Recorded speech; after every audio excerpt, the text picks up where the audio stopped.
न छूटी हाथ सीधा मन तुम्हारा या আপনারা বিরক্ত হচ্ছেন আমি দেখতে পাচ্ছি না ছুটে হাত সিধা মন तुम्हारा या रसूल हमेशा ये रहेगा सहारा আমার আল্লাহ বলেন হে আমার নবীর স্ত্রীরা তোমরা ঘরের মধ্যে অবস্থান করো কি মানে বিনা কারণে তোমরা ঘর থেকে বের হইও না ওয়ালা তাবাররাজানা তাবাররুজাল জাহিলিয়াতিল উলা প্রথম অন্ধকার যুগের মহিলাদের মতো সাজসজ্জা করে নিজের শরীরের সৌন্দর্য বেগানা পুরুষকে দেখাবার জন্য সাবধান ঘর থেকে বের হবা না। আচ্ছা যদি আল্লাহর কালাম এই হয় এখন বর্তমান যুগের মহিলাদের কি অবস্থা হবে আপনারা বলেন? এই যে বিভিন্ন কমিউনিটি সেন্টার আমরা গভীর রাত যখন রাস্তা দিয়ে মাহফিল থেকে বাড়িতে যাই রাস্তার দুধারে গড়ে ওঠা কমিউনিটি সেন্টার মেয়েদের সাজসজ্জা লজ্জা লাগে। মা আমারও আছে, ওয়াইফ আমারও আছে, মেয়ে আমারও আছে, লজ্জা লাগে। বর্তমান অধিকাংশ মুসলমানের মেয়েরা মেয়েদের অবস্থা দেখলে অনেক ইহুদি নাসারার মেয়েরা পর্যন্ত লজ্জিত হয়ে যাবে।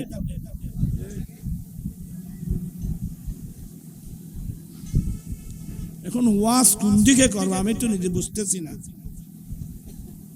আমি সবাইকে সতর্ক করছি, আমি আমার মা বোনদের কাছে বিনয়ের সাথে বলবো, আসলে মেয়েরা ওরা তো জানে না আল্লাহ ওদেরকে কি বানিয়েছেন, আল্লাহ ওদেরকে কি বানিয়েছেন ওরা নিজেরাই জানে না। আমি আমার মা বোনদেরকে বলছি আপনারা মন ছোট করবেন না। আল্লাহ আমাদেরকে মেয়ে মানুষ বানিয়েছেন, শুধু মেয়ে মানুষ এটা দেখছেন কেন? মেয়ে মানে বুঝেন? আমি মা বোনদেরকে বলবো তোমাদের এই মেয়েদের ফ্যাট, মা বোনদের যে ফ্যাট, এটা তো ওয়ালি গৌস কুতুব আবদাল বের হওয়ার ফ্যাক্টরি। আপনাদের দাম যদি আপনারা বুঝতেন, আপনাদের মূল্য যদি আপনারা বুঝতেন, আরে বাবা ইমামুল আম্বিয়া পর্যন্ত মা আমেনার গর্ভ দিয়ে দুনিয়াতে আসে নাই। ঈদ মিলাদুন নবী হ্যায় দিল বড়া মসরুর। আর কি জানে খাবার? ঈদ দিওয়ানু কি তুবা রারবিউন ওয়ারার ফরানি কেনা শুধু নোয়ার আজি। ঈদ মিলাদুন নবী হ্যায় দিল ঈদ দিওয়ানু কি তুবা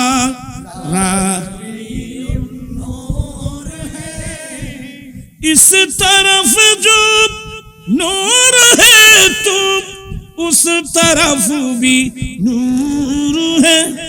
এখন দিয়ে দেবে থোড়া না যাতে শুনলাম বোঝে কিনো এনে পরে ওরকম যাবো ওটা গিয়ে যাবো হুজুর কোথায় তোর খাস কালা তুই মাদ্রাসাত কেন হজুর ইমিতে আলামিন বাড়িয়ে নাই তুই গেলে তুই ভাইতে দৌড় পায়ের উপর লাগাতে না বাবু।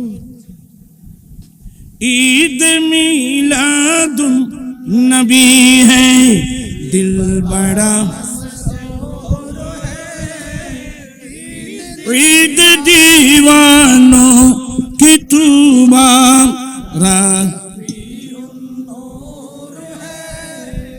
इस तरफ जो नूर है तो उस तरफ भी नूर है। जल्ला जल्ला सब जहां का जल्ला जल्ला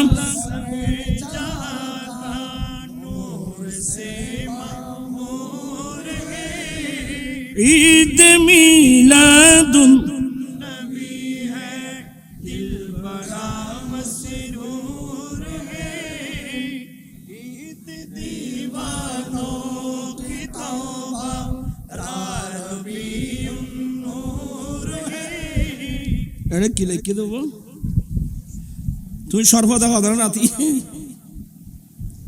আর বিভিন্ন কিছু আপনারা কেউ যদি খারাপ স্বপ্ন দেখেন সবাই খুব মনোযোগ সহকারে শুনবেন আপনারা কেউ যদি খারাপ স্বপ্ন দেখেন আপনি বুঝতে পারলেন যে আমি খুব খারাপ স্বপ্ন দেখছি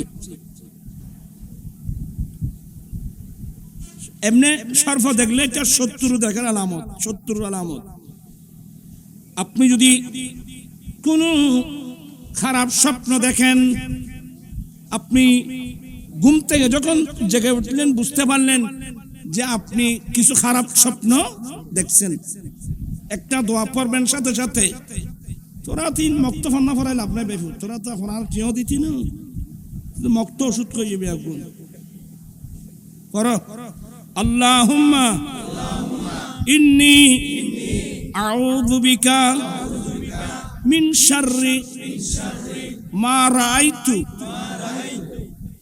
এ দোয়া ওষুধ তারিবেনি ওরা মোবাইল তুলি গেল আল্লাহুম্মা ইন্নী আউযু বিকা মিন শাররি মা রাআইতু কি মানে আয় আল্লাহ আমি স্বপ্নে যে খারাপ দেখলাম এগুলোর আসর থেকে আমি তোমার কাছে ফানা চাচ্ছি আল্লাহ আমি খারাপ স্বপ্নর তাসির থেকে আসর থেকে আমি তোমার কাছে কি চাচ্ছি এ দোয়াটা পড়বেন আর বাম দিকে ফিরে তিনবার থুতু নিক্ষেপ করবেন থো থো থো কয়বার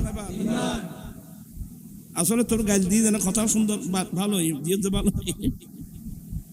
কেউ যদি খারাপ স্বপ্ন দেখেন তাহলে সাথে সাথে আপনি বুঝতে পারলেন আমি কি দেখলাম খারাপ স্বপ্ন দেখলাম তখন এই দোয়াটা পড়বেন আল্লাহুম্মা ইন্নী আউযু বিকা মিন শাররি মা রাআইতু এই কথা বলার পরে বাম দিকে তিনবার থো থো থো ইনশাআল্লাহ খারাপ স্বপ্নের তাসির কি হয়ে যাবে কথাটা বুঝাতে বললাম বদর এই তোরা খানে আরেক ইন্ন দিচ্ছে বাদ এখানে আয়কার মেজাজি মিকে মানুষ আর বয়সী নাই ওয়াজি নাই বহুত গজ্জি মাইফ আর কত গজ্জি আর ফলে গরিব দিয়া তারা ওয়াজ গরিব ফিশন আর দিবে লাগবে কি করব যারা তো ফিশন খালি বউরা দিবে না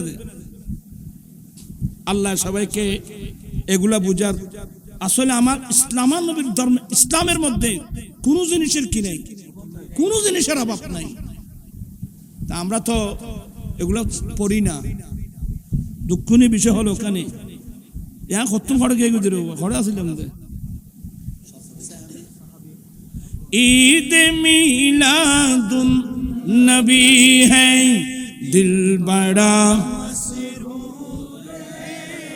ওরা ফরিন জানো সে বালা করি আয় তো বুড়া মানুষ তোরা তো জোয়ান বুড়া ঈদ মিলাদুন নবী হ্যাঁ দিল বড়া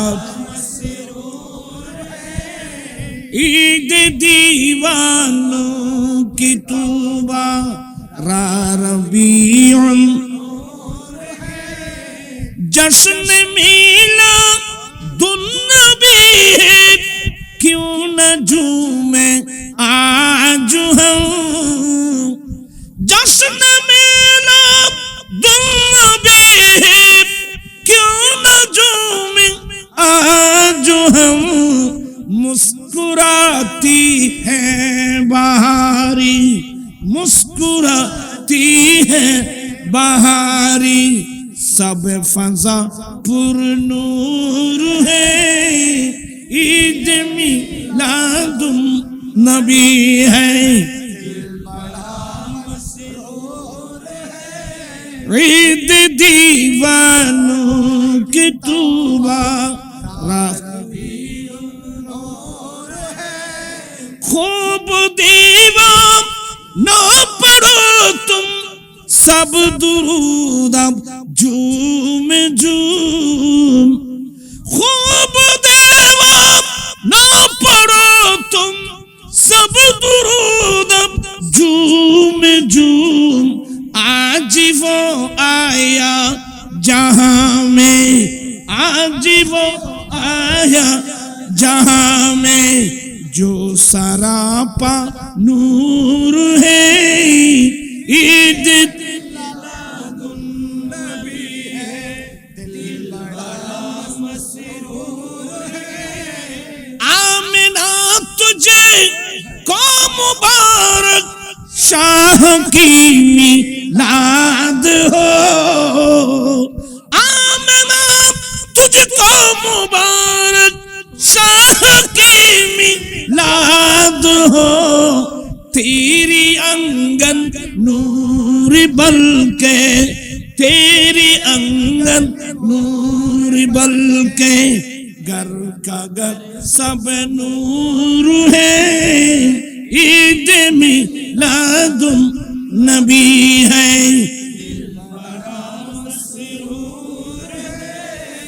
ईद दीवानों की तूबा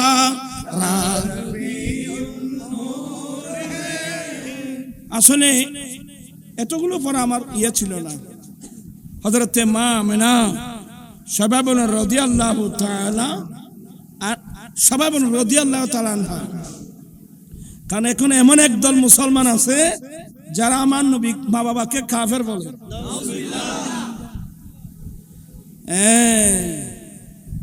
ইমাম তো রাখছেন কেউ যদি আমার নবীর মা বাবাকে কাফের অবস্থায় মারা গেছে বলে কেমন লাগলো আপনাদের আমার নবীর মা বাবা কাফের আচ্ছা এটা হচ্ছে লোকে না এটা বুঝতে না বললাম সে বলতে পারলো কিভাবে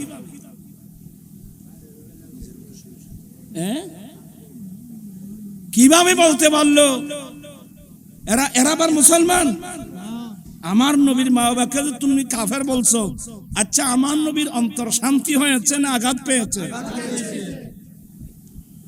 কথা বলছো না কেন আরে বাবা কোন একজন মানুষ যদি আমার মা সম্পর্কে আজে বাজে কথা বলবে আমার অন্তর ভেঙে টুকরো টুকরো হয়ে যাবে কারণ আমার জান্নাত আমার মা বাবার পায়ের নিচে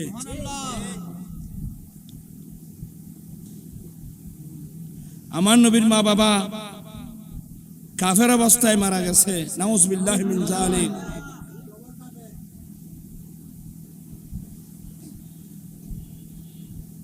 আমার নবীর মা বাবা শুধু জান্নাতি না হ্যাঁ এখানে একটা মসলা আছে আল্লাহ ঈসা আলাইহিস সালামকে দুনিয়াবি 40 বছর বয়সে আল্লাহ যখন ঈসা আলাইহিস সালামকে আসমানে উঠায় নিয়েছেন কারণ ঈসা আলাইহিস সালাম আল্লাহর কাছে কান্নাকাটি করেছেন মাওলা তুমি আমাকে রাসূল বানিয়েছো নবী বানিয়েছো আসমানি কিতাব দিয়েছো এটা তোমার স্পেশাল দয়া আল্লাহ আমি ঈসা তোমার কাছে ফরিয়াদ করছি আল্লাহ তুমি আমাকে আখিরি জামানার নবীর উম্মত হিসেবে কবুল করো না আল্লাহ ঈসা আলাইহিস সালামের দোয়া আল্লাহ কবুল করেছেন দুনিয়াবি 40 বছর পর্যন্ত নবুয়তের দায়িত্ব পালন করার পরে আল্লাহ ঈসা আলাইহিস সালামকে সশরীরে চতুর্থ আসমানে উঠায় নিয়েছেন এখন ঈসা আলাইহিস সালাম আছে তো বিচার মানুষই না ঈসা আলাইহিস সালাম আছে কোথায় আরো জোরে চতুর্থ আসমানে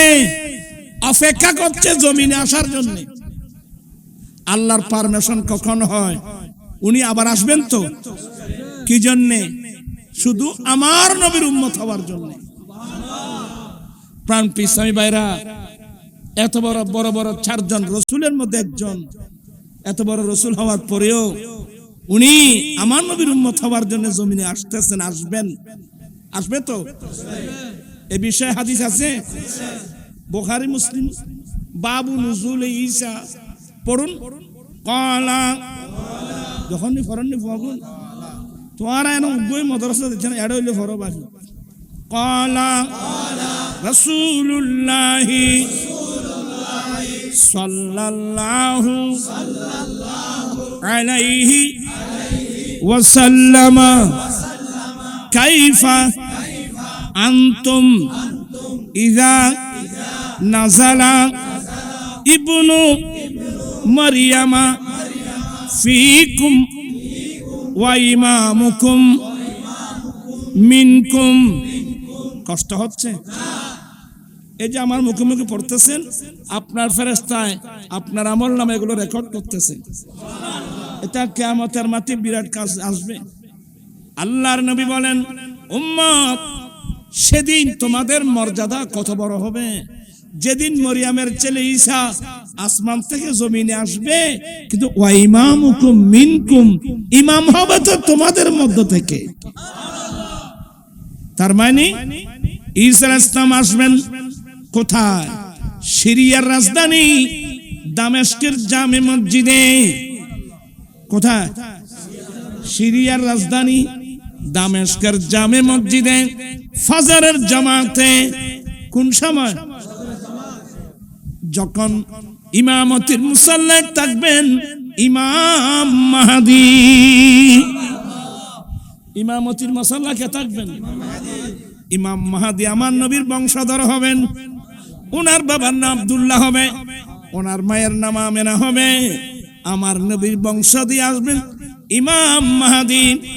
মুজাদ্দিদ আল ফিসানি, শেখ আহমদ সেরহিন্দি ফারুকি, এরা বলেন ইমাম মাহদী হলেন এই নবীর উম্মতের লাস্ট গৌসুল আযম।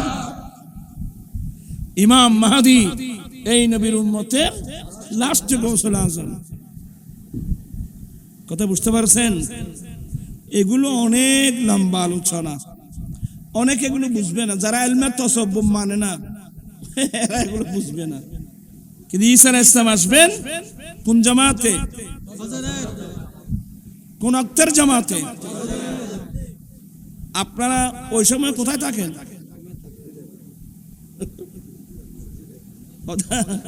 বলেন না, কোথায় থাকেন ওই সময়? সাবধান, সতর্ক, সবাই নামাজি হয়ে যান, নামাজি হয়ে যান। আমরা নামাজ পড়বো 5 ওয়াক্ত, কিন্তু আল্লাহ তো আমাদেরকে সওয়াব দেবেন 50 ওয়াক্ত নামাজে। 5 ওয়াক্ত নামাজ পড়ে আমি 50 ওয়াক্ত নামাজের সওয়াব পাওয়ার ব্যবস্থা হয়েছে। তা আপনি এত বড় সুযোগ পাওয়ার পরেও যদি আপনি নামাজ না পড়েন, এটাকে আমাদের চট্টগ্রামের ভাষায় কি বলে? খজওয়া জাল্লাই নাই ইতালে মেজাইনে বাড়িতে নাই তোর ফোরা হওয়াল নসিব কোয়া। যেখানে সবের মেজবান চলতেছে তুমি উপবাস।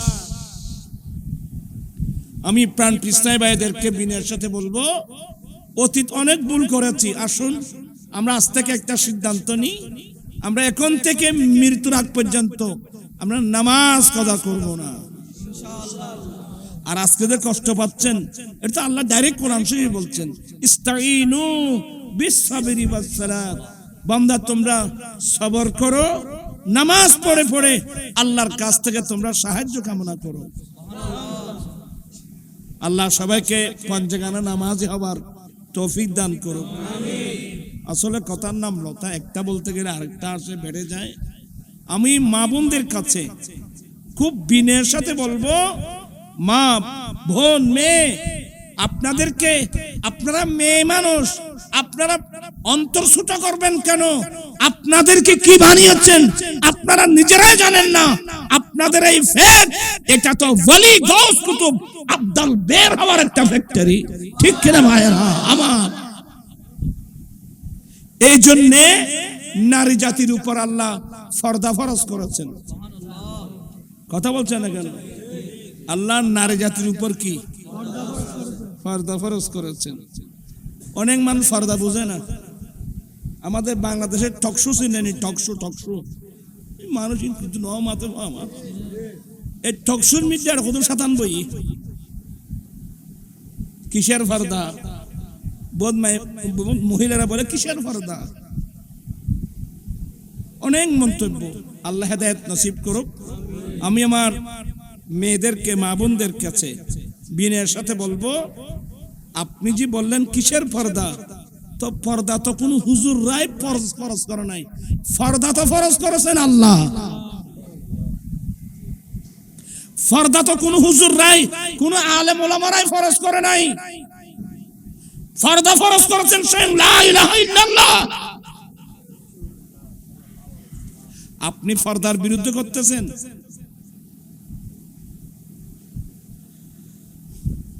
আপনার কোরআন হাদিস বুঝবেন না। এখানে অনেক বিজ্ঞানের ছাত্র আছে, এবার আমি বিজ্ঞান বলি, আপনারা তো বিজ্ঞানকে বেশি মানন, প্রাধান্য দেন। আপনি প্রাণী বিজ্ঞান পড়েন, এখানে ফিজিওলজির ছাত্র আছে তো, শরীর বিজ্ঞান যারা পড়ে, শরীর বিজ্ঞান যারা ফিজিওলজির ছাত্র আছেন, আমি দেখলাম বিজ্ঞান আমরাও পড়েছি, আপনারা ইংরেজিতে পড়ছেন, আমরা আরবিতে পড়ছি, বেশ কম এতটুকু। আমি দেখলাম বিজ্ঞানে নারী এবং পুরুষ আকৃতিগত পার্থক্য, প্রকৃতিগত পার্থক্য।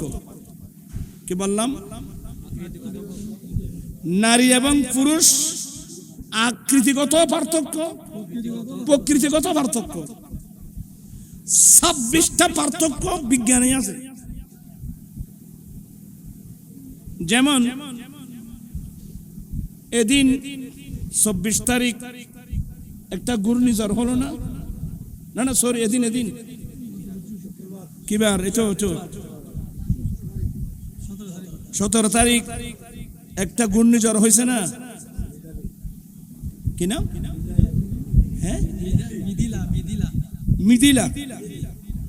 মিদিলি, এক এক নাম হতুন তারা দেদের মিদিলি। আপনি ফেসবুক দেখছেন, প্রায় 20টা ট্রলার বঙ্গোপসাগরে কোথায় এখনো পর্যন্ত পাই নাই। তখন ফেসবুকে দেখলাম অনেক লাশ পানির মধ্যে ভাসতেছে, ইউটিউবে দেখলাম অনেক লাশ পানির মধ্যে। আর যেই এটা করছে, ভিডিও করছে, সে বলছে আপনি এটা একটু শেয়ার করুন। প্রাণ জ্বলে উঠলো, অনেক মানুষ সমুদ্রের মধ্যে, পানির মধ্যে লাশ, আর সবগুলো লাশ উপর হয়ে ভাসতেছে। পুরুষের লাশ, পুরুষ মারা গেলে, পানির মধ্যে ডুবে মারা গেলে দেখবেন পুরুষের লাশ উপর হয়ে ভাসতেছে। আর কোন মহিলা যদি পানির মধ্যে পড়ে মারা যাবে, তখন মহিলার লাশ কিন্তু শীতের মধ্যে ভাসবে। পুরুষ এবং মহিলার মধ্যে এটা একটা পার্থক্য। আমি কি বললাম বুঝতে পারছেন আপনারা? ওরা লেখাপড়া নগর তো সমস্যা, 26টা পার্থক্য বিজ্ঞানে আছে। আমি এখানে একটা পার্থক্যের কথা বলবো। যারা শিক্ষিত ছেলে মেয়ে আর মেয়েরা যেখানে বসছেন শুনুন, যারা কিসের পর্দা বলেন। পুরুষ হলো বিদ্যুৎধর্মী, নারী হলো চুম্বকধর্মী। এ প্রকৃতিকে আপনি মানেন কিনা? সবাই শিক্ষিত লোক, আমি তো একজন মোল্লা মানুষ। পুরুষ হলো বিদ্যুৎধর্মী, নারী হলো চুম্বকধর্মী। এ দুই প্রকৃতির মানুষ একসাথে চলতে পারবে না, যে কোনো মুহূর্তের মধ্যে অ্যাক্সিডেন্ট হওয়ার সম্ভাবনা আছে। এক্সাম্পল স্বরূপ, এই যেখানে পেট্রোল পাম্প, ওখানে সাইনবোর্ড দিল ধূমপান। কেন ধূমপান নিষেধ করা হলো? এই নিষেধাজ্ঞা আপনি বুঝেন? বেপরদা হওয়া হারাম, এটা আপনার বুঝে আসলো না। পর্দা ফরজ, এটা আপনার বুঝে আসলো না। এই যে পেট্রোল পাম্পে লিখলো ধূমপান, আচ্ছা সেখানে নিষেধাজ্ঞা কেন? বলে হুজুর ধূমপান আগুন বিদ্যুৎধর্মী, পেট্রোল চুম্বকধর্মী। আগুন পেট্রোল এক জায়গায় হলে আগুন ধরে গোটা পেট্রোল পাম্প ধরে সরকার হয়ে যাবে, এটা আপনার বুঝে আসছে? আগুন পেট্রোল এক জায়গায় হলে আগুন ধরে পেট্রোল পাম্প সরকার হবে, কয়েকটা পেট্রোল পাম্প সরকার হলো, আর নারী পুরুষ বিদ্যুৎধর্মী, মহিলারা চুম্বকধর্মী, বিদ্যুৎধর্মী, দুই প্রকৃতির মানুষ একসাথে চলতে গেলে বেয়াদবি মাফ করবেন, অনেক সময় জানা ব্যভিচারের মধ্যে লিপ্ত হয়ে গেলে গোটা মানবতা ধ্বংস হয়ে যাবে। ঠিক কিনা ভাইরা? বিজ্ঞান তো বুঝো না, কোরআন হাদিস বুঝো না, বিজ্ঞান বুঝো না। পুরুষ বিদ্যুৎধর্মী, নারী কথা বুঝতেছে না বোধ হয়। গাড়ি চলে, মানুষ হতেই নেই, কিসের উপর চলে? রাস্তার উত্তর চলে। গাড়ি কি মাথার উপর চলে না ভাই? চাক্কা দিয়ে চলে। কি দিয়ে? চাক্কা আছে না? চাক্কা, ওখানে একটা আছে টায়ার, আর একটা আছে টিউব। টায়ার কোথায়, টিউব কোথায়? টায়ার উপরে, কোথাও বুঝেন না? টায়ার উপরে, টিউব। একটা কাজ করেন, টায়ার দায় বোতারা নগে তুই আর উদ্দিয়া, টিউব যদি টায়ারের উপর যায় গাড়ি চলবো? ভাই আমারও আছে তো। আল্লাহর কানুনকে সবসময় শ্রদ্ধা করবেন। আল্লাহর কানুন, আমার নবীর কানুন, এখানে আমাদের উম্মতের কল্যাণ নিহিত। ঠিক কিনা ভাইরা? আবার আজকে সারা পৃথিবী গৌসুল আজম দিগের রাজা মহারাজ লামুদের সালাম কানি আব্দুল কাদের জিলানী, দিগের রাজা মহারাজ লামুদের সালাম কানি আব্দুল কাদের জিলানী, কৃপা করে রাখো মোদের লাত ওগো কুতুবে রব্বানি আব্দুল কাদের জিলানী। আমি আর এদিক সেদিক যাব না, মা বোনদের কাছে বিনয়ের সাথে বল, বাবা আপনারা মেয়ে আর আপনাদের এই ফ্যাট, এটা তো ওলি গৌস কুতুব আবদাল বের হওয়ার একটা ফ্যাক্টরি। আপনার অন্তরে চায় না আপনার গর্ভ দিয়ে একজন নেককার ছেলে সন্তান আসুক? যদি চান আজ থেকে পর্দা করুন, আজ থেকে পর্দা করুন। আর আপনারা না টাইম পদ্দুর আল্লাহ 12:30 এই আয়াতটা পড়ি।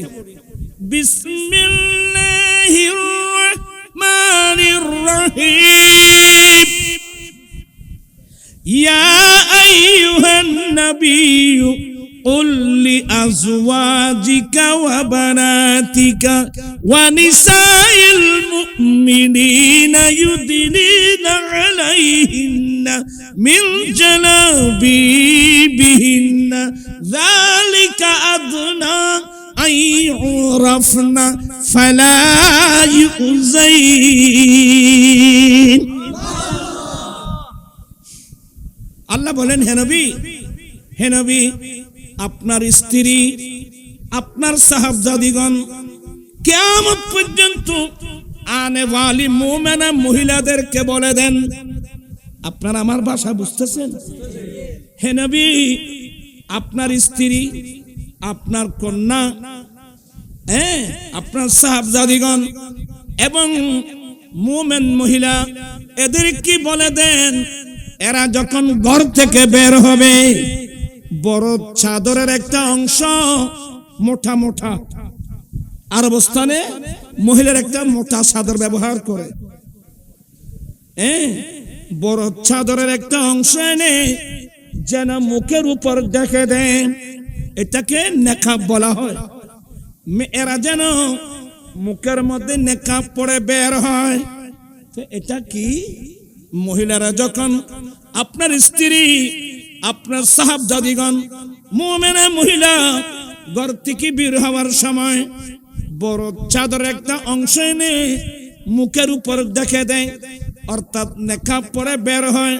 যালিকা দুনা আইয়ুরাফনা, এটা হলো এরা যে মুসলমানের স্বাধীন মহিলা, এটা চিনবার উত্তম পদ্ধতি। করিয়া ভাবিও না, তোমরা কোনো মেয়েকে উত্ত্যক্ত করবে না। আবার মেয়েদেরকে বলছি, পত্রিকায় সবগুলো শুধু ছেলেরা, দুষ্ট ছেলেরা উত্ত্যক্ত করে, দুষ্ট টিজিং করে, কিন্তু আমার জানা মতে অনেক দুষ্টু মেয়েরাও তো ছেলেদেরকে উত্ত্যক্ত করে। এটা সম্পর্কে কেউ লেখে না, এগুলো কেউ লেখে না। আমার এখন থেকে 20-25 বছর আগের চকরিয়া ডিএসরের একটা ক্যাসেট আছে, ওখানে এগুলো পাবেন। আমার চট্টগ্রামের বাসায় ওয়াজ, ওখানে আমি অনেক চিত্র তুলে ধরেছি। 5 জন মেয়ে বেয়াদবি, আমার কান্টানাকে বলছি, বিড়ির দোকানে গেছে, ওখানে লোক ছিল একটা। 5 জন মেয়ে বলে আমাকে অমুক অমুক ক্যাসেট দাও। যখন অমুক অমুক ক্যাসেট দিল, এই 5 জন মিলে এই বিড়ি ম্যান, অর্থাৎ ওই দোকানের যিনি, ওই যেখানে বিক্রি করে, কি বলে, সওদাগর, ইয়ং যুবক, 5 জন মেয়েকে ধরে বলে আমাদের ঘরের মধ্যে আমরা যেখানে যাব ওখানে গিয়ে ক্যাসেট গুলো তুষারে আসতে হবে। বলতে শরম লাগে, লজ্জা লাগতেছে বাবা, ছেলে মেয়ে তো প্রত্যেকের আছে। আর আজকাল এগুলো দেখতে হয় না। এই যে ফেসবুক আপনারা দেখতে, ইউটিউব দেখতে আছে, এখানে কি কি আছে আমাকে বলেন তো। আমার আশ্চর্য লাগে, আমরা দেখতে লজ্জা লাগে। আর যে সমস্ত মেয়েরা মুখের মধ্যে বোরকা পরে, নেকাব পরে পরে, তার সাথে তার শাশুড়ি কি করছে, তার বাইরে কি করছে, এই সমস্ত খারাপ কথাগুলো ভিডিও বানায়। বোরখা তো গদ দিতি, তোর বোরখা গদ দিতে হই যেমন তোরা ফলের বন্ধু বানাই, ইতির জীবনের কাহিনী হদ দেয়, ইতিরও রহল্য কি জি কি ভাই, কি আশ্চর্য! মানুষকে এভাবে চতুষ্পদ জন্তুর চেয়ে আরো নিকৃষ্ট হয়ে যেতে পারে। আমরা কোন রাসূলের উম্মত? আমার নবী আল্লাহ বলেন, ইন্নাকা লাআলা খুলুকিন আযীম, হে নবী আপনি অতি উত্তম আদর্শের উপর অধিষ্ঠিত। আমার নবী ঘোষণা দিলেন, বুইস্তু লিউতাম্মিমা মাকারিমাল আখলাক, আমি পৃথিবীর জমিনে এসেছি উত্তম চরিত্রের পরিপূর্ণতা দেওয়ার জন্য। আমি আমার ছেলেদেরকে বলছি, আসো এই সমস্ত আজেবাজে বাদ দাও, আমার নবীর আদর্শকে ফলো করার দরকার আছে না? না ছুটে হাত সিধা মন तुम्हारा हमेशा ये रहेगा यम सहारा। আমি আমার ছেলেদেরকে, আমি তোমার গার্ডিয়ান তোমাকে বলবে না, তোমার ফাদার, তোমার মাদার, তোমার টিচার তোমাদেরকে বলবে না। আমি লজ্জা ফেলে কথা বলছি আজকাল, এবং শুধু ছেলেরা কেন, যুবক আর যুবতী, আমি তোমাদের কাছে আমি বিনয়ের সাথে বলবো,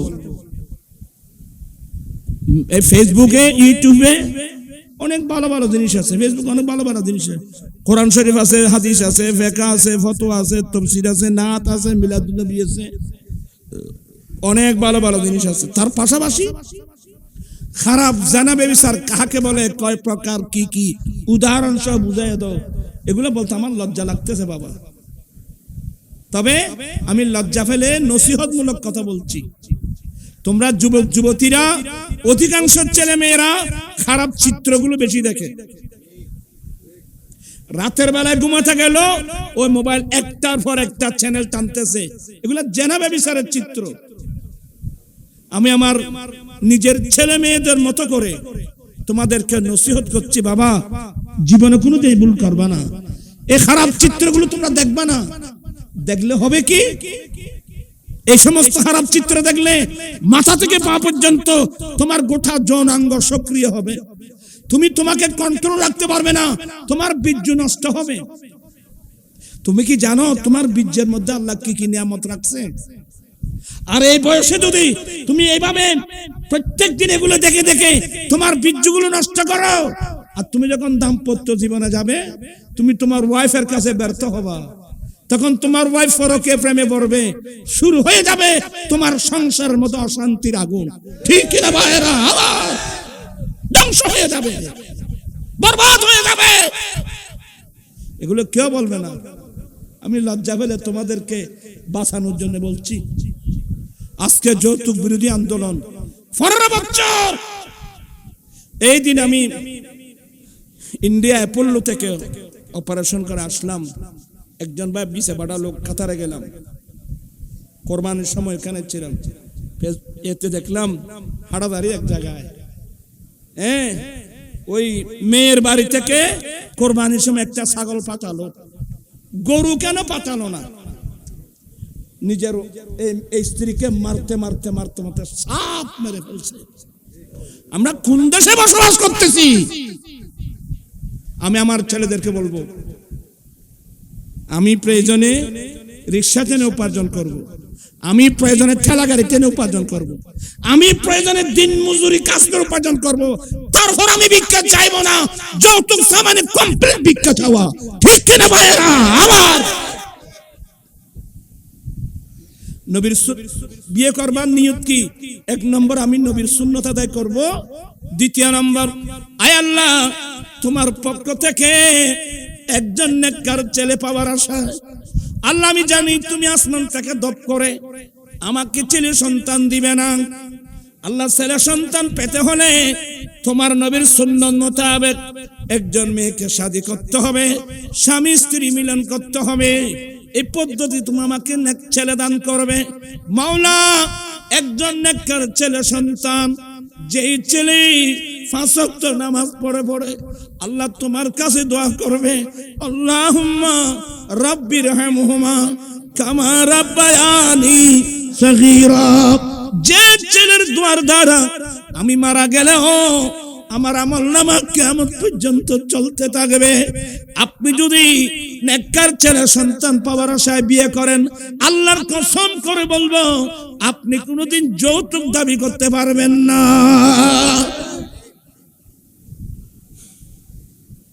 আজকে 15 বছর আমার লক্ষ লক্ষ টাকা ব্যয়। আলহামদুলিল্লাহ আজকে হাজার হাজার ছেলে যৌতুক ছাড়া কি করতেছে? শাদী করতেছে। এরা করছে ইনশাআল্লাহ।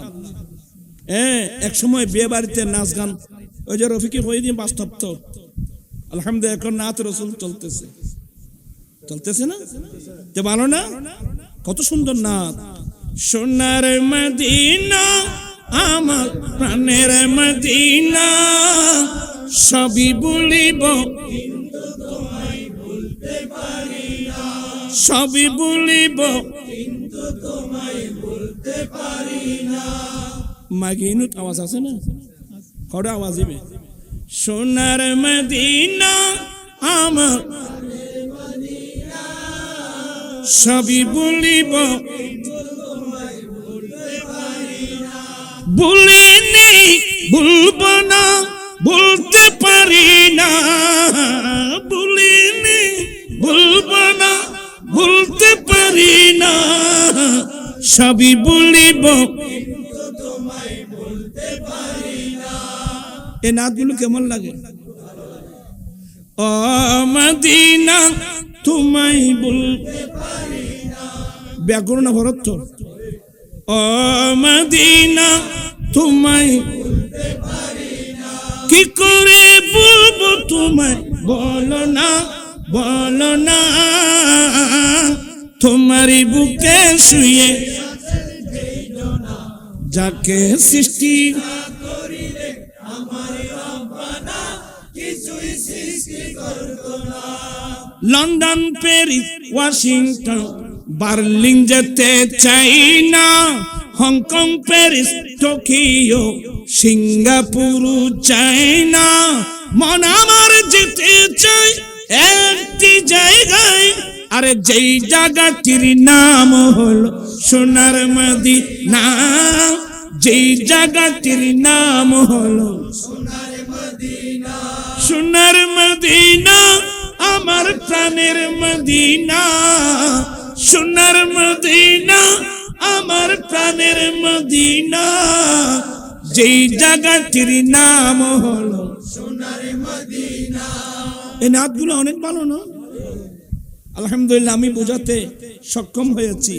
এখন সে অধিকাংশ বিয়ে বাড়ি থেকে ফেকেস নাটক, ব্যান্ড শো, ডিজে, আজে বাজে, ওই যে নয় যে, এগুলো শেষ।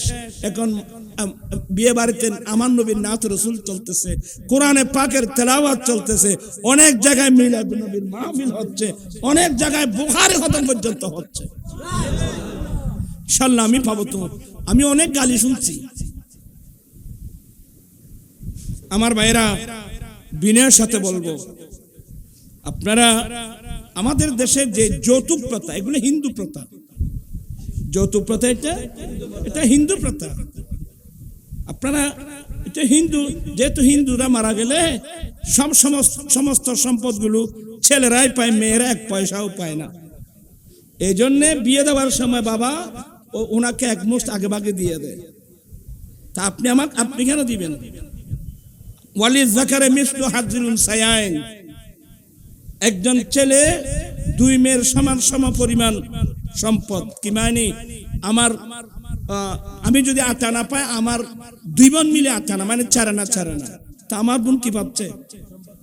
আমার বোন তো সম্পদ পাচ্ছেই। আর আমার থেকে অর্ধেক পেলে কি হবে? স্বামী থেকে তো পাচ্ছে।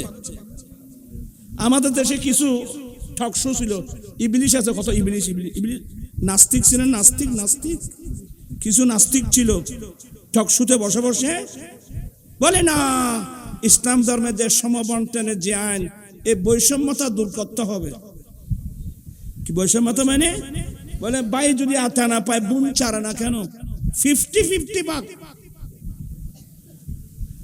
ঠকশুর মত এটা গিয়া কতদিন যুক্তি তো 50-50 ইন্নামাতে মানুষ এখানে 50-50 ভাগ। আর সিডেঙ্গি ভাষা সোলায় বাড়িছে ভাগ করতে, ইন্নামা থেকে মানুষ এখানে সোলায় খাট বিড়ালি বাগান ভাগ করে। হ্যাঁ, আল্লাহ দিয়েছেন, আমরা যারা ভাই আছি আমাদেরকে 8 আনা, আমার বোন আমার অর্ধেক। কি সমস্যা হলো? আচ্ছা আপনাদেরকে বলবো, কোরআন শরীফে আসহাবে ফরায়েজ কয় প্রকার? ওই জ্ঞান তো তাদের কাছে নেই। আসহাবে ফরায়েজ বলতে যাদের সম্পদ আল্লাহ কোরআনে বন্টন করে দিয়েছেন, এরা 12 প্রকার। 12 প্রকারের মধ্যে পুরুষ হলো 4 জন, মহিলা হলো 8 জন। তো ইয়ে নদেলি দি তা আন্দা ইয়ের ফুয়া খানা ইয়ে করতো। পুরুষ কজন, মহিলা কজন? তা আসলে পুরুষের কত হলো? দ্বিগুণ হলো না? এটা 3 গণ্য মারে, 3 জানে না। এক। দ্বিতীয় নম্বর, একের বাংলাদেশের টকশো অনেক গরম ছিল। আমি যখন আমাদের ওয়াইসি সম্মেলন লালদিঘির পারে গিয়ে বলছিলাম, হ্যাঁ আজকের টকশোতে বসে যারা নারী পুরুষ বৈষম্যতা দূর করে একেবারে সমান 50-50 ভাগ করতে চান, আমি আপনাদেরকে ধন্যবাদ জানাচ্ছি, মোবারকবাদ জানাচ্ছি। এটা করতে চাইলে আগে আইনমন্ত্রীর মাধ্যমে একটা আইন করতে হবে। বলো হুজুর এটা কি? এটা হলো, আমরা জানি যে মা বাবা বয়স্ক হয়ে গেলে মা বাবাকে লালন পালন করার দায়িত্ব ছেলেদের উপর। কথা বলছে না কেন? মেয়েরা তো কোথায়? শ্বশুর বাড়িতে। তো একটু প্রধানমন্ত্রীকে বলে একটা আইন করেন যে ম্যাডাম, আগামীতে মা বাবাকে লালন পালন করার ক্ষেত্রে ভাই বোন 50-50 ভাগ। আমরা ছেলেরা 6 মাস লালন পালন করব, বাকি 6 মাস আমার বোনকে কি করতে হবে?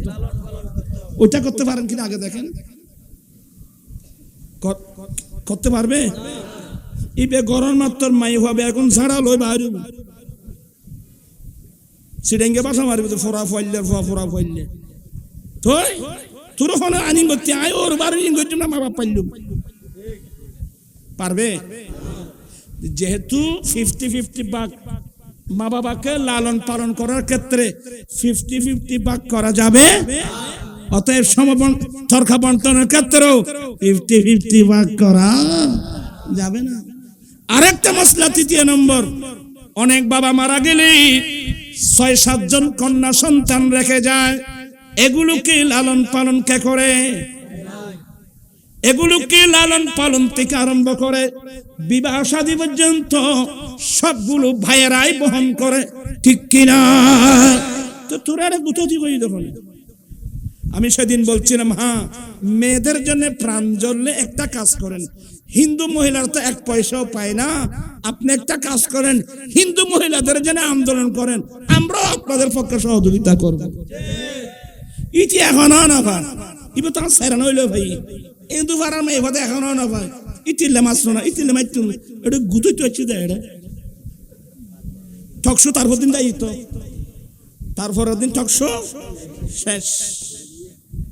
সাবধান, আল্লাহর কানুনকে নিয়ে আপনার মস্কারি করবেন না, মজাক করার জিনিস না। বুঝে না আসলে যারা বুঝে এদের থেকে বুঝাই নিবেন। আমি অনেক চট্টগ্রামের ভাষা এটা বলে শেষ করে দিচ্ছি, আর করবো না, রাত বেশি হয়ে গেছে। আপনারা তো কাজের লোক, কেউ ব্যবসায়ী, কেউ চাকরিজীবী, আমি হলাম একজন বেকার মানুষ। আমার জন্য সমস্যা, আপনাদের জন্য সমস্যা আছে। বুদ্ধিজীবী ছিলেন, বুদ্ধিজীবী মানুষই নামাজে দেয়, গবেষক, হাঁটতে বসতে গবেষণা। একজন গবেষক ওই তেমনই রাস্তার মাথায় গেল, বিরাট আম গাছ, আর আম গাছের নিচে লাউ ক্ষেত, মিষ্টি লাউ। মানুষই নমাতে হমাতে সাদের লাউ বানাইল মুরে বৈরাগী। তোরা গান গাওয়ার জন্য না, ওই আম গাছের নিচে লাউ ক্ষেত অথবা তরমুজ ক্ষেত। তো ওখানে গিয়ে সে তো গবেষক, একবার আম গাছের দিকে তাকায়, আর একবার নিচে তরমুজ ক্ষেতের দিকে তাকায়, অথবা লাউ ক্ষেতের দিকে তাকায়। গবেষণা করতে গিয়ে এক পর্যায়ে বলে, আল্লাহর এই কাজটা আমার বুঝে আসতেছে না। এত বড় গাছ, আম হলো এত ছোট, এত ছোট একটা লতা, তরমুজ এত বড়, এগুলো অযৌক্তিক না যে গবেষণা করে দে। আল্লাহ দে এটা তো মাথা চুলগেই গেল, গবেষণা করতে করতে মাথা চুলগেই 37 সনের বললাম। আল্লাহ দে খেসা ফান আম সিরি তার মাথা তুলের উত্তর, যখন মাথার ঠুস করে পড়লো, মা গো মা করে বসে গেল। রক্ত তো বেরিয়ে বাড়ছে। অনেকক্ষণ পরে যখন হুঁশ আসলো, তো বলছে, আল্লাহ আসলে আমি বুঝি নাই যে তুমি ঠিক করছো, ইয়া বুঝিলি কেন? মারি তুমি বুঝি, আমার মাথার উপর যে আম পড়ছে, আমার যুক্তি মোতাবেক এর তরমুজ বরাবর আম দুধে গাছে দত্ত, এখন তার মাথা ফাড়িলে মাঝি হইলেও মাঝি, তরমুজ ফার আমি বললি আয় এত খবর দেখেন বুঝ। আল্লাহ কয় সবুর গো, ফিডা খালি তুই বুঝিবি যে আর কানুনি, তোরা তুই ভিডিও কম করে। একটু হেসে হেসে কিছু কথা বললাম, সরি, রং বুঝবে না, আমি এসব আমার অভ্যাস নেই, দুঃখ লাগে এই সমস্ত কথাবার্তা। তোমার কোন সাহসে আল্লাহর কানুনের মধ্যে হাত দিয়েছো? তুমি কে? তুমি কে? জানো কি জানতে পারো, আরে বুঝো কি বুঝতে পারো, গভীর রাতে নীল আকাশে প্রদীপ জ্বালাই কে, আরে সকালের পূর্ব দিকে সূর্য, এই যে দিন হবে তো সূর্য কখনো বানাই দেয়, ইটারা বানাই দেয় বললা।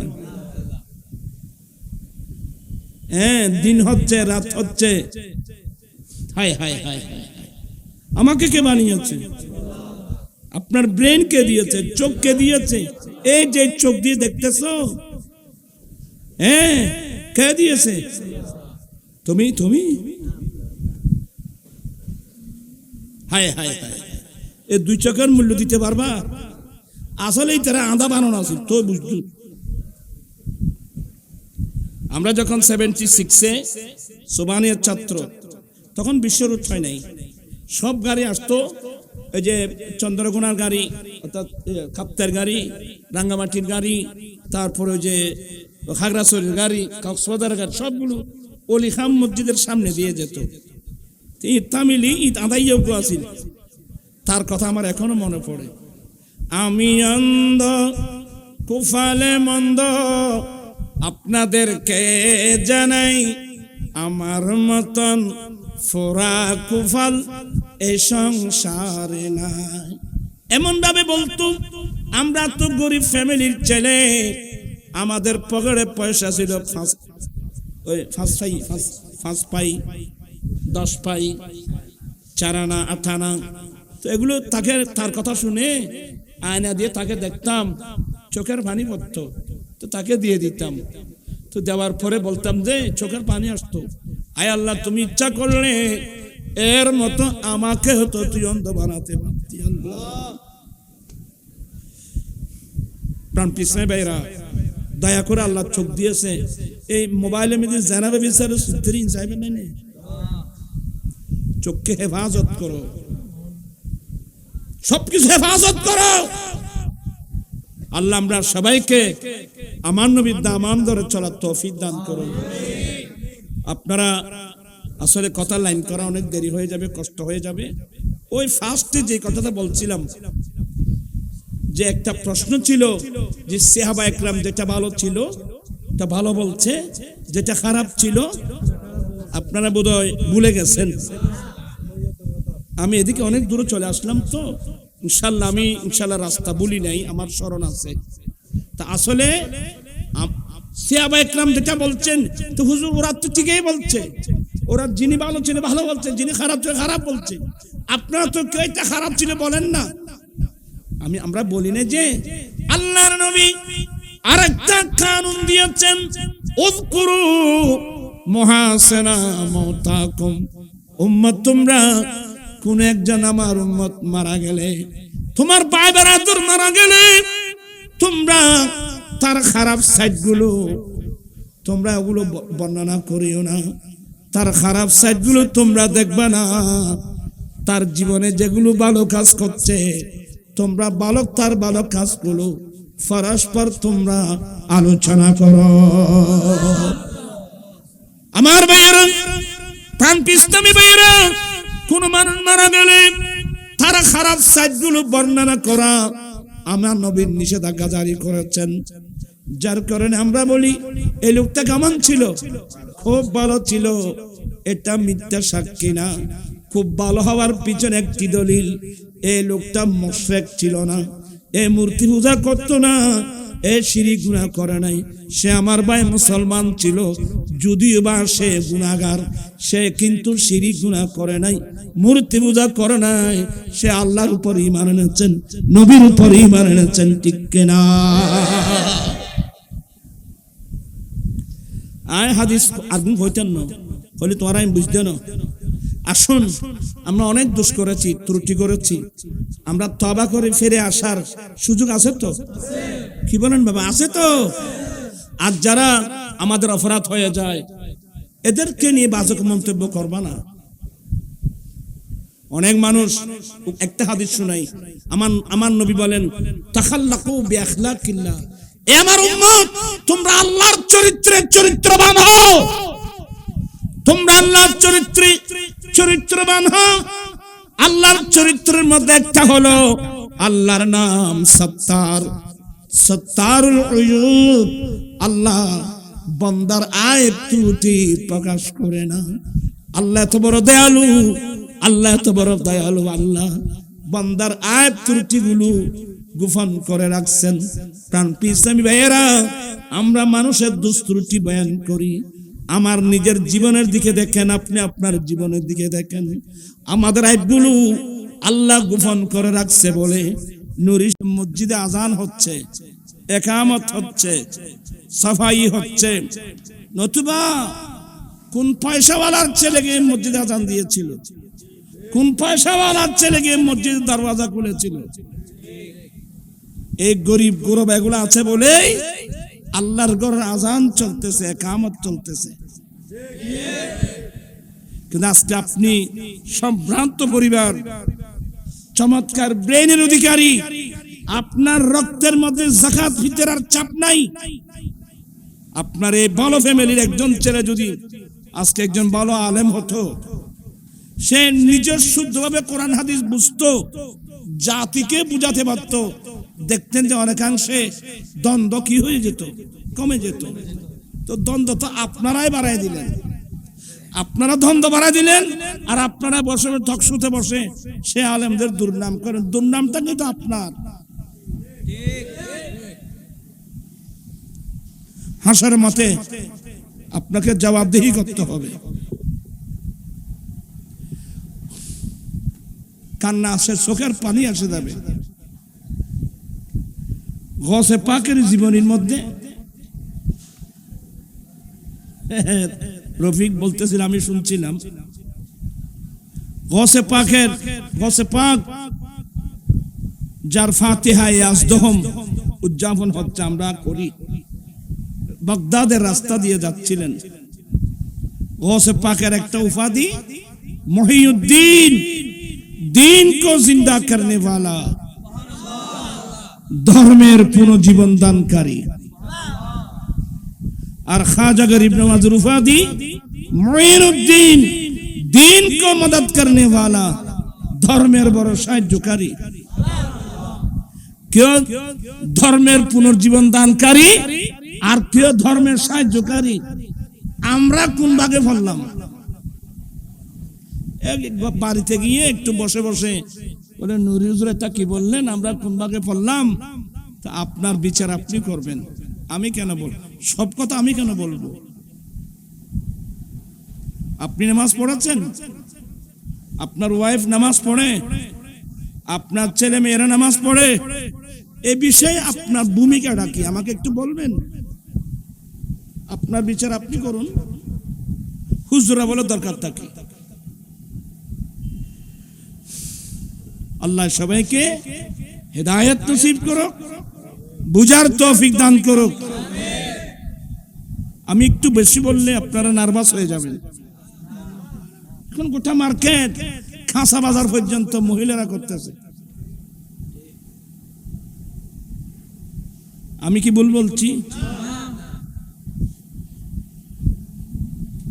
এগুলা সবাই জিনের মেয়ে না কি? না, আপনাদের মেয়ে, আমাদের মেয়ে, আমাদের কারো ওয়াইফ, কারো বোন, কারো মেয়ে। এ বিষয়ে আপনার ভূমিকাটা কি? আল্লাহ কি বলছেন, আমি কি করলাম? আমার নবীর স্ত্রী যারা আমার সারা পৃথিবীর মুসলমানের মা, সেই নবীর স্ত্রীদেরকে আল্লাহ ডাইরেক্ট নির্দেশ, ওয়াকারনা ফি বুয়ুতিকুন্না ওয়ালা তাবাররাজানা তাবাররুজাল জাহিলিয়াতিল উলা। হে আমার নবীর স্ত্রীরা, তোমরা ঘরের মধ্যে অবস্থান করো, তোমরা ঘরের মধ্যে অবস্থান করো। তোমরা বিনা কারণে, হ্যাঁ, ঘর থেকে কখন বের হব তার কিছু কারণ আছে না? বেয়াদবি মাপ, মনে করেন ফাখানা ফাসরাফ। আজকাল তো মুসলমানের বাড়িতে অ্যাটাচ বাথরুম, কিন্তু আমার রসুলের যুগে মুসলমান পাড়ায় অ্যাটাচ বাথরুম ছিল? সাহাবা একরামের যুগে ছিল? সবগুলো তো আপনার বেদাত বেদাত চিল্লাচিল্লি করেন। আমার নবীর যুগে মুসলমান পাড়ায় কোনো বাথরুম ছিল না। এমনকি আমার দয়াল নবী হাজত কোথায় সারতেন? আবু দাউদ শরীফের প্রথম হাদিস, ইযা যাহাবাল মাযহাবা আবাদা। আমার রাসূল যখন কাযায়ে হাজত পূর্ণ করার জন্য, পায়খানা প্রস্রাব করার জন্য আমার রাসূল হুজরা শরীফ থেকে বের হতেন, অনেক দূরে চলে যেত, যাতে কোনো মানুষ ধারণা করতে না পারে আমার রাসূল কাযায়ে হাজতের জন্য গিয়েছেন। আমার নবীর স্ত্রীরা, চোখের পানি আসবে বাবা, আমার নবীর স্ত্রীরা এক যুগে আল্লাহর কাছে দোয়া করেছিলেন, মালিকা মাওলা, আমরা তোমার নবীর স্ত্রী, মাওলা দিনের বেলায় যেন আমাদের পায়খানা প্রস্রাবের হাজত না হয়। আল্লাহ পায়খানা প্রস্রাব তো আমাদের নিয়ন্ত্রণে নাই। আল্লাহ তোমার দ্বারার ভিক্ষা চাচ্ছি মাওলা, দিনের বেলায় যেন আমাদের পায়খানা প্রস্রাবের যেন হাজত না হয়।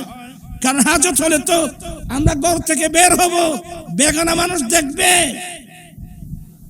আমার নবীর স্ত্রীদের দোয়া আল্লাহর দরবারে এমন কবুল হয়েছে, কোনদিন আমার নবীর স্ত্রীদের দিনের বেলায় পায়খানা প্রস্রাবের হাজত হয় নাই। কথার নাম তো লতা, একটা বলতে গেলে একটা বেড়ে যায়।